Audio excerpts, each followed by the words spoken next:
أهلا وسهلا فيكم بقناتي الجديدة. بتمنى تشتركوا بالقناة وتشاهدوا الفيديو للأخير. ويلا نبدأ بالحلقة 20 من مسلسل تحت سابع أرض بدون قيود. وهون مثل ما شفنا بالحلقة الماضية الإمبراطور وموسى اتفقوا مشان مصاري، فهون موسى بيطلب منه 20% من حق المصاري. فالإمبراطور بيقول له ما حذرت، رح أعطيك 15% و5% لحتى ساعدك تطلع من هون. فموسى بيقول له اتفقنا. فالامبراطور بيقول له بعت لي رقم حدا من جماعتك، فبيقول له رح ابعت لك رقم اخي. وهون موسى بكون بالسجن وعم يتفق مع واحد بسجل عقيده، وبعد ما بيسجل عقيده بيتركه بيروح. وبعدها بيجي طليق بلقيس بيضيفه دخان، يمكن مشان يشوف شو مكتوب عقيده او يستفسر عنه. وهون العجان بيجيب مصاري لبلقيس، فبتقله شو هدول؟ فبيقول له هدول من مازن، هدول حقه لمازن لبنته. وهون العجان بيسألها كيف الشغل؟ فبتقله تبت والله هداني للصراط والمستقيم.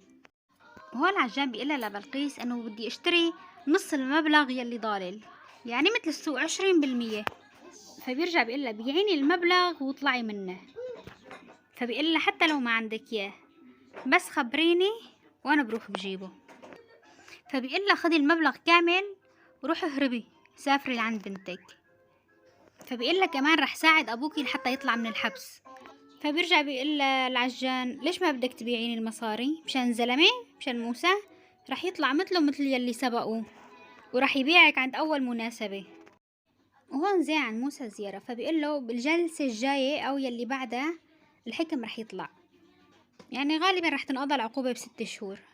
وهون بيقول له لأخوه في حدا من طرفي رح يتصل فيك، بده يشتري من عندك كم لوحة، لسه بقيان فيه؟ فبيقول له ايه فيه. وهون الأستاذ مصطفى أبوه لراما حاطط الكتب وقاعد بالشارع. بيجي دودو لعنده بيقول له أهلين أستاذ مصطفى، ليش قاعد بالشارع؟ فبيقول له بكرة الصبح عندي دروس. فدودو بيقول له أستاذ أنت من زمان ما درست. فدودو بيقول له كرمال الله حمل حالك وروح على بيتك، العالم هون كلهم بيعرفوك. فالأستاذ بيقول له وأنا بعرف كل العالم وأنا بعرفكم كلكم، كانت الناس محترمة وتحب بعضها، مو مثل هلا كلها مليان حقد وغل. فبيقول له هالخراب اللي مين عمله. وهون الأستاذ بيعصب على دودو بيقلعه. وهون بكون قاعدين موسى والإمبراطور ورضوان أبوه لبلقيس. فرضوان بيقول له شوف هالشغل، شوف هالتحفة، هذا شغل بنتي. وهون الإمبراطور قال له اشترينا. فموسى بيقول له هالكم يوم خليني رتب الأمور وخبرك لحتى يوصلك المبلغ. فموسى بيقول له للإمبراطور إلي عندك طلب، في مقدم اسمه فجر عبد الهادي، هذا عم يسوي لي مشاكل، إذا قالك حدا من الوزارة حل لي هالمشكلة. فبيقول له تمام بشوف. وهون راما اجت لعند أهلها بتسأل عن أبوها، فبتقلها هو جوا فوتي شوفي. فبتقلها لا، بدي أعطيك المصاري ولا تقولي أنه هدول مني، كل شهر بدي أعطيكي بنفس المبلغ. بعد ما بتعطيها المصاري بتحمل حالها وبتروح. وهون رنا اجت لعند بلقيس قالت لها انه موسى بده المصاري بده يبيعهم. فبتقلها بلقيس ليه مستعجل؟ فبتقلها هو هيك وصل لنا الخبر. فبتقلها رح يوعدكم محل ما كنتوا تلتقوا، تروحوا لهنيك وتبدلوا المصاري. وهون بالسجن طليق بلقيس اجى لعند عمه رضوان قال له هيك عم تعمل فينا؟ فرضوان بيقول له يخرب بيتكم، كنتوا رح تروحوا الزلمه من بين ايديكم. فبيقول له شو يعني قلبك عليه هلا؟ عامل لي فيها حنون عمي؟ واسمع عمي، في مصلحه كبيره كتير رح نستفاد منها كلياتنا مو بس بلقيس، وهاي ضربة الحظر حتكون عمل لك شغله منيحه لبنتك، شغله وحده بس انت ما عليك بس حاكيها لحتى توافق. طبعا هون موسى بكون من بعيد عم يشوفهم عم يحكوا. وهون الضابط الكبير بيقول له لفجر الافضل انك ترتاح الفتره. هون فجر بيقول له انا ما طلبت اجازه. فبيقول له انا بطلت احسن احميك اكتر من هيك، وقصه موسى جابت لنا كتير مشاكل. فبالاخير بيقول له هي اوامر من الوزاره. فبيقول له اسبوعين وبترجع الدوام. بيقول له حاضر سيدي. وهون رضوان اتصل ببلقيس قال لها يا بنتي فكرتي باللي انعرض عليكي؟ فبتقول له والله هي ابي البالي مو عندي. فبيقول لها يا مجنونه هي فرصه عمرك، اذا ما تفكري بحالك فكري ببنتك، اقبلي بهالعرض. فهون بترفض. طبعا هون طليق بلقيس هو عم يرشي الشرطي لحتى رضوان يحكي مكالمة مع بنته، لأنه العرض يلي عرضوه على بلقيس من طرفه ومن طرف العجان. وهون بلقيس ضبت غراضة وطلعت راحت على بيت أمها المرحومة، حاطة المصاري ببيت أمها المرحومة. طبعا بتكون حافرة حفرة بتطلع المصاري من الحفرة. وهون بتاخد المصاري وبتروح، وهي على الطريق بيتصل عليها مهيب بيقول لها شو ليش تأخرتي؟ فبتقول له حسيت انه في سيارة عم تلاحقني وهلأ جاي أنا على الطريق. وهون كمان العجان عم يستناها عساس حاكتن وقال بدها ربع ساعة لتوصل لعندن. وهلأ رح نشوف لمين رح تبيع المصاري.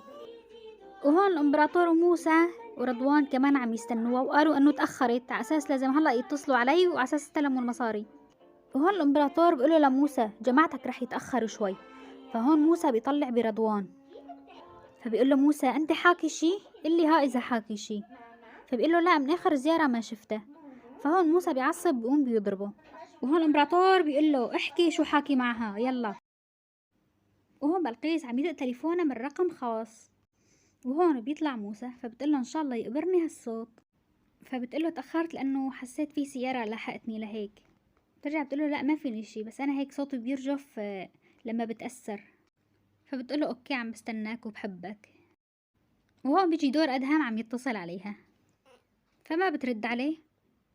فهون بتحتار فبتقول فرق توقيت حياتي كلها فرق توقيت. فهون عجان بيقول ما رح مرق لياها هالمرة رح خليها تتوجع. وهون مهيب وبلقيس بسلموا المصاري وبيستلموا وبخلصوا تسليم كل واحد بيروح بطريقه. وهون بخبروا الإمبراطور إنه مشي الحال سلموه واستلموا. وهون بيقولوا لرضوان قوم انقلع انت فبيقلعوا. الإمبراطور بيسأل موسى شو بدك تعمل بالمصاري بعد ما تطلع من هون. فبيقول له والله بدي سوي عملية للشظية يلي براسي.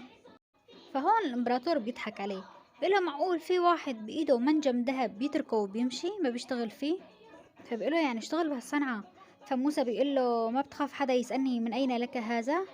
فبيقول له خلص هالموضوع عندي بتشتغل موظف بأحد الصرافة عندي موظف براتب كبير وبسكنك ببيت وكل شي بتطالعه بالنص بيني وبينك.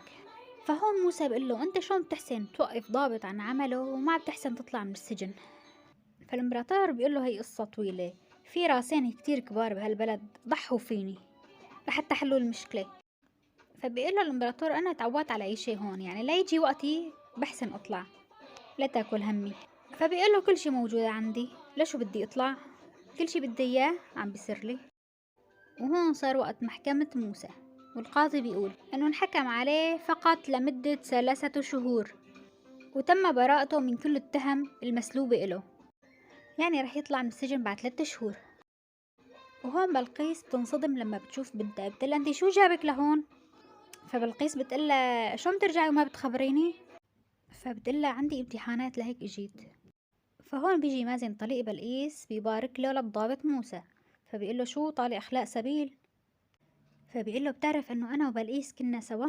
فموسى بيقول له ما بدي اسمع شي من هالقصص. فمازن بيقول له من حقك تعرف نحن مو بس كنا متجوزين نحن كنا مصاحبين من كنا صغار. فمازن بيقول له لموسى شو غرت. موسى بيقول له ايه غرت. موسى بيقول له كويتني كوي من الغيرة مول حالك درب طريقك واطلع يلا. شو؟ فبيقول له مازن بس رح اقول لك شغله وحده هي بالبدايه بتحب كتير كتير بس بالاخير بتمل. كويتني. وهون ليلاس اجت على الجامعه لعند رفقاتها سلمت عليهم وبعدها اجت لعند.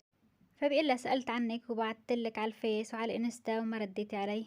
فبتقول له ايه ملخبطه الارقام. فهون بتقول له انبسطت لانك سالت عني. وهون عم يسلموه وهون عم يجهزوا غراضه لموسى لحتى يطلع. فبيقول له جاهز سيدي. وبيرجع بيقول له شو بدك تعمل اول ما تطلع من هون. فبيقول له اول شي رح انتقم من الامن الجنائي وتاني شي رح ابني امبراطوريتي. وهون موسى بيقول له للعسكري تذكر يا ابني انه هذه السجون هي مصنع الشموس. وهون بيطلع من السجن وبيستقبلوا اهله. وهون رنا بتقول له في حدا رح يحكي معك مكالمة. وهون بتكون بلقيس انه هو مشتاق له وهي مشتاقت له. فبتقول له قلت لهم لبيت حماية يلي هن اخواتك انه بدي اشوفك اما خلوني. قال شو. قال هاي الاوامر تبعك. وهون ببلش الزلاغيط والاستقبال بالشارع. وهون دودو بيقول له لمهيب شو ما بدك تسامحنا والله غصب عنا بتعرف العجان اذا ما نفذنا له كلامه شو بيسوي فينا. فمهيب بيقول له تروح من هون ولا بقدحك بوكس ما خلص انك تطلع مسيره. وهون ادهم رجال العجان بيكونوا عم يستنوا ليلاس لحتى تجي على البيت. فهون ما بيحسنوا يقربوا عليها لانه انس هو اللي جايبه. فادهم بيقول له لرفيقه ما بنحسن نقرب عليها مو شايف سيارة ابنه للمعلم. فادهم بيحكي للمعلم بيقول له ما حسن نجيبها لانه صار معي موقف غريب فقلت بلاها. وهنا الضابط الكبير بيقوله لموسى انت من اكثر الضباط يلي عنا وما بدي اخسرك. فبيقول له موسى الحقيقة انا تعبت وبتعرف وضعي الصحي، فما عاد قادر، حاسس حالي انه قادر على شغلنا، بتمنى انه تقبلوا طلب تسريحي وتوقعوا عليه. فبيقول له تمام، رح وقعوا وابعتوا على الوزارة. وهون موسى بلش يضب اغراضه، وبعدها بيجي لعنده فجر بيقول له سيادة المقدم. اول شي بيسأله بيقول له كيفك، بعدين بيقول له انه خبروني انك طالب تسريح، اكيد واحد مثلك عنده ثروة رح يطلب تسريح. فبيرجع بيقول له ما خلصت موسى، ما خلصت. فموسى بيقول له اذا بدك لسه ما بلشت، جهز حالك. فموسى بيقول له اذا بتسمح لي بدي اخذ هذا الدولار مزور ذكرى. يا لطيف شو الشغل الصح والاصلي. ولهون بتخلص الحلقة، وان شاء الله بشوفكم بالحلقة الجاية. شكرا على المشاهدة.